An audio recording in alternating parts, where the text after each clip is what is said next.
কুষ্টিয়া সরকারি কলেজ ছাত্রদলের নেতা সাবেক যুগ্ম সম্পাদক নাহিদুল ইসলাম রুপল সড়ক দুর্ঘটনায় নিহত। কুষ্টিয়া থেকে এম এ শাহিন হোসেনের প্রতিবেদনে ক্যামেরায় ছিলেন সাইদুর রহমান। কুষ্টিয়া সদর উপজেলায় বালু ভর্তি ট্রাকের ধাক্কায় নাহিদুল ইসলাম রুপল নামে এক ছাত্রদল নেতা নিহত হয়েছে। গতকাল বৃহস্পতিবার ১৯ জুন বিকেল ৫:৩০টার দিকে লাহিনী বটতলা এলাকার কুষ্টিয়া রাজবাড়ী সড়কে এই দুর্ঘটনা ঘটে।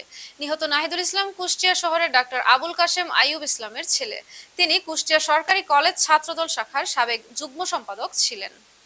প্রত্যক্ষদর্শীরা জানান, বিকেলে নাহিদুল ইসলাম মোটরসাইকেল যুগে কুমারখালী থেকে বাড়িতে ফিরছিলেন।